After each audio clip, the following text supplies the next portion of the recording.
It's Emma. My hair's a little whack, sorry. Today I wanted to talk about kind of what COVID-19 is like living in Japan. Hi! But basically because I've been posting a lot on Snapchat and on Instagram about me just kind of going out and about. I want to kind of explain why I'm still doing that if COVID-19 is happening. But before we get into that, I actually just went out and I thought of this idea while I was out. And I wanted to show you what I got and what I needed. So here's what I actually needed. I actually needed milk. I've been just buying like the shelf-stable milk. It lasts longer. And we've been going through it kind of quickly because it's like half, maybe even a quarter the amount we normally get. I believe this is vanilla. There were 2 almond milk.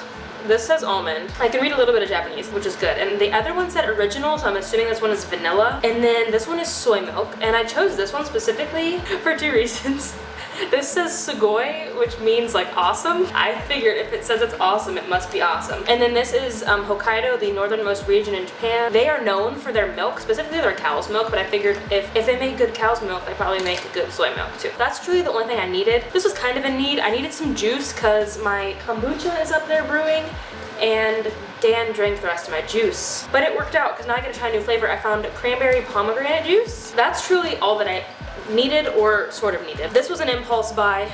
Select, it's got 5 different flavors of fruity tea. I love fruity tea. I'm not perfect, okay? And while I was scooping out the teas, I did find several loose leaf tea brands that come in tin, which is super cool. Something I put on my list, but I don't need this. I really, really wanted it though. Instant coffee. And you probably know why if you've been on the internet within the last like 4 days. I want to make a coffee whip. I could kind of read it and it's instant. I know that for sure. And then the last thing, another impulse buy, is Ichigo mochi, which is strawberry mochi. If you don't know, mochi, my cat, is actually named after a food. It's just pounded rice until it turns into like a little dumpling. And you can make them sweet, you can make them savory, you can make them plain, whatever. And these ones are strawberry flavored. Strawberries are in season right now, but they're still like a delicacy. They're like $5 for like a dozen strawberries or something insane. And these are only like $2, so I figured they would be a tasty treat. Let's try one right now. And then it's probably potato starch on the outside to keep it from sticking. You can just scrape that off if you want. Okay. This is so good. That has got such a good strawberry flavor. And then if you saw my bag, I have other bags inside my bag because those ones are ripping. And I figured while I'm at home, I might as well fix them.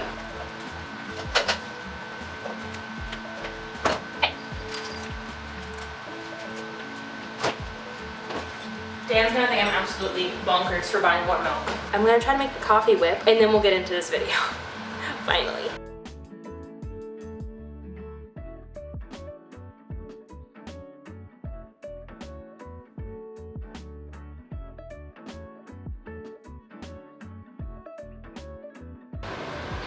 Not impressed.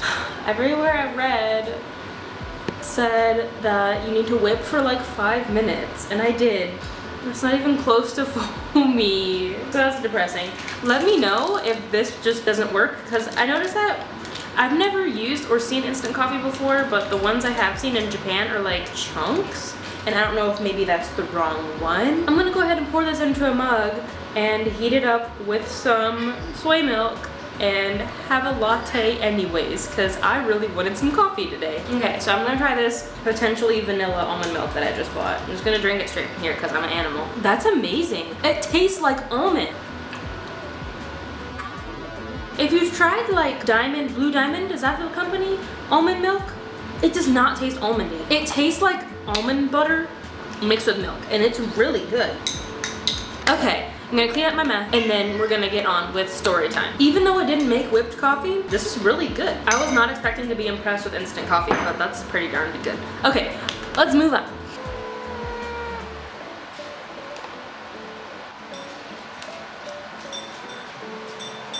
Hi, buddy.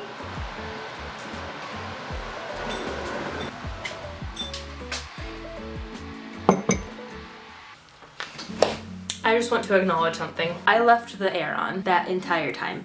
So sorry. One of these days I will get better at vlogging / making videos. But today is not that day apparently. One distinction, though I do live in Japan, I don't really live in Japan. I don't live in the Japan that you're imagining. So there's the mainland of Japan. If you have not seen any of my videos, I'll insert a map right here. I'm sure those of you who watch frequently are sick of seeing this.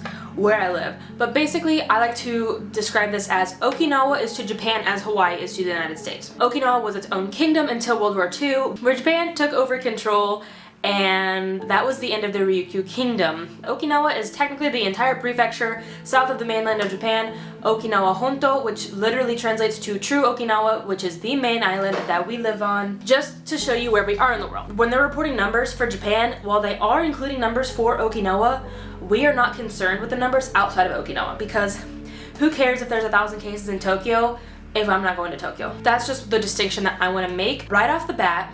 With this COVID-19 stuff, I'll have to look back and probably insert a correct date up here somewhere, but I'm pretty sure like late January is when we got our first cases here. Like because we live so close to China, we got a lot of the cases instantly. Before this really like blew out of proportion, Okinawa was still the #1 tourist destination in the world.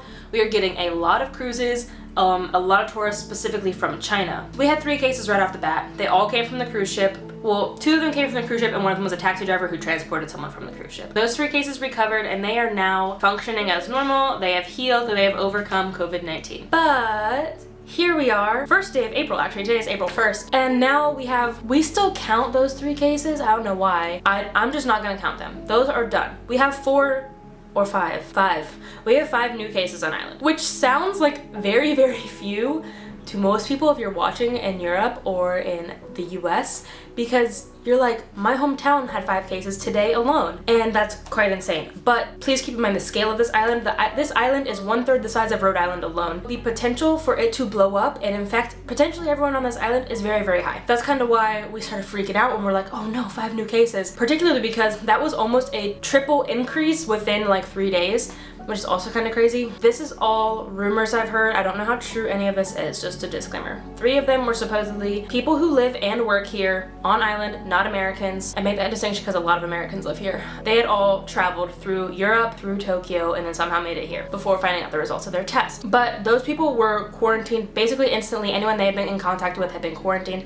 The Okinawan authorities really took it seriously and got everyone taken care of. The other 2 cases are military members. They had also been traveling to other countries. I don't know their full story, but they had been on, we're calling it ROM because the military has to make an acronym for everything. Quarantine, social distancing, whatever you want to call it. But they had already been in ROM a couple weeks and they had been in contact with very few people. So the situation really is under control here, but everyone is still taking precautions. I'm home in the middle of the day because my workplace is doing minimal manning. We're switching shifts, so we have minimal contact with people even we work with. Same with most every other person who works here. It is minimal manning. Basically all on-base functions have canceled, like Easter egg hunts, music festivals, anything like that.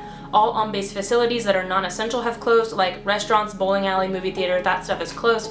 And then they've also prohibited us from going off-base to such establishments like bars, sit-down restaurants, movie theaters, etc. We are still allowed to go to the grocery store, of course, medical reasons, post office, other sort of essential type things. These stores and the post offices are enforcing social distancing. They've got the tape on the ground, that kind of deal that you're probably seeing elsewhere. And that's kind of where the similarities end, because while we are highly encouraged to do social distancing, it's not enforced. At first, I was fine with it because it makes sense. We only have 5 cases on island and everyone is already quarantined within the last month. So of course, March is when it kind of started blowing up for everyone, particularly in the US, I think. And then for us here in Okinawa, it was within like the last week and a half of March was when it kind of started to blow up. I say that in quotes because this is nothing like any other country is seeing, so it's just funny how we're handling it, I guess. Within this last week is when I finally started making some major changes, but before that, we were having like meetings with our entire unit, like 150 people gathered in one room to be like,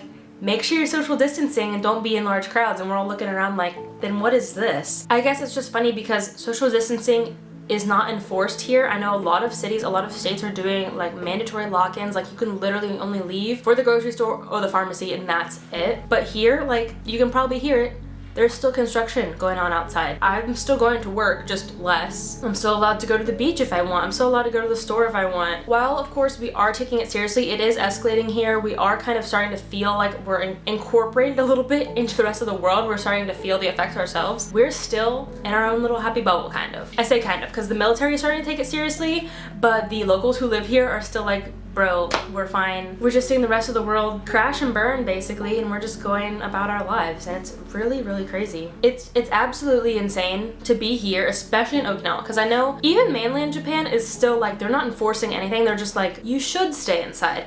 I mean, I guess maybe the Japanese citizens are a little bit better about following the rules and suggestions of society than Americans. I just wanted to add one more thing to this, that Japan actually has not declared a state of emergency yet, and even if Prime Minister Abe did declare a state of emergency, authorities would still not legally be able to impose lockdowns upon the citizens. It would become a voluntary lockdown situation. There is something written in the Japanese law that they cannot actually force people to stay inside and be quarantined, just so you get the big picture for Japan. I guess what I'm trying to say is, it is so crazy to, while I feel like I'm kind of living in this dystopian movie that the rest of the world is living in, I'm also kind of watching it as an audience, because we're not really making many changes here. We don't really have very many cases here. It's just wild. This whole thing is wild. I hope that you are enjoying this time that you have in quarantine, self-isolation, social distancing, whatever you may be calling it. Hope you're finding ways to occupy yourself. I hope that you are getting a chance to relax. Because I know for myself, at least,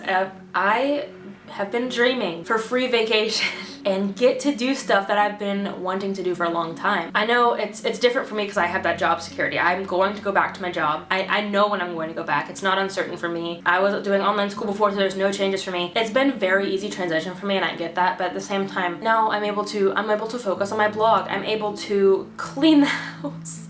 It sounds terrible, but when you're a full-time student and you're working full-time, the cleaning, the laundry, that stuff gets neglected. I like reorganized my YouTube channel. I have all this content planned that I'm gonna try to get ahead of the curve, like before I have to go back to that 9 to 5. I know I'm only on day 3, but honestly, I'm quite enjoying the time off. It's just been great to have slow mornings and slow evenings and not have to rush to get things done and not have to worry about deadlines, because I'm able to meet them finally, and I literally have just been able to let go of a lot of stress. And this time has been really good for me and my mental health. So I know that's not the case for everyone, but I am very, very thankful to, one, have a job, have my health, and actually have some free time for once. And maybe you're not in the same boat, but I hope that you can at least find a silver lining. Everyone's story is different during this time. It is absolutely crazy to be able to say that we've lived through this, and one day we'll be able to tell our grandkid, we were there. We were literally there for the modern day plague. It was wild.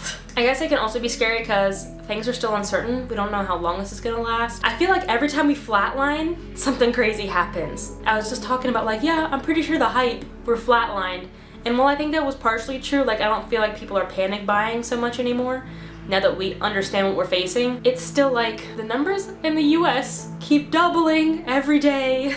There's no hope in sight. We don't know if there's gonna be a vaccine. We don't know if this is seasonal. We don't know if this is a one-time thing. We still don't know what caused this. So much uncertainty. All I can say is I hope you can find the silver lining, and I hope that you have something to kind of put your faith and your hope in, whether that's religion or it's just being able to read a book and kind of let go of the nonsense for a few hours. Whatever it may be for you, I hope that you can find some peace during this time. Find something to cling on to, even if that's just being able to spend more time with your family. I hope that you can understand my scenario a little bit better, and if you see me going out and about, it's not me being irresponsible.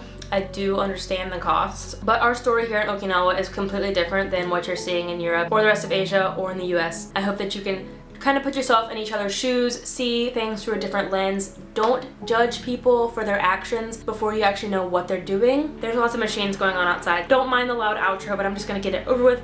Thank you so much for watching. I hope that you are finding some silver lining during this time. I hope you are finding ways to keep yourself busy, ways to distract yourself from the nonsense. Sorry to add to the noise, but I just wanted to, this was just a great way to kind of make a conversation of it, talk to each other about this, because everyone's story is different. Everyone's going through hard times. Very weird time for everyone. I keep saying that. I'm sure everyone else is saying it. You get it. I don't normally talk about this stuff, this day in the life type stuff, and this COVID stuff is not my normal content. If you're new here and you like environmentalism, minimalism, zero waste, sustainability, and veganism and that type of stuff, be sure to hit subscribe. Check out more of my videos. I don't just say that because that's what other YouTubers say. I say that because it actually does help my channel. Really appreciate it if you subscribed and you hit the like button. How are you dealing with COVID-19? How is it in your area? Because maybe your area is not like the rest of the world and we're all just perceiving the entire world as New York City or Italy or something. That's it for this video. Thank you so much for watching, and until next time, remember that these small changes you make have a big impact in the long run. Bye guys. How many times can I touch my face? Okay, there we go again. I can't stop. Okay.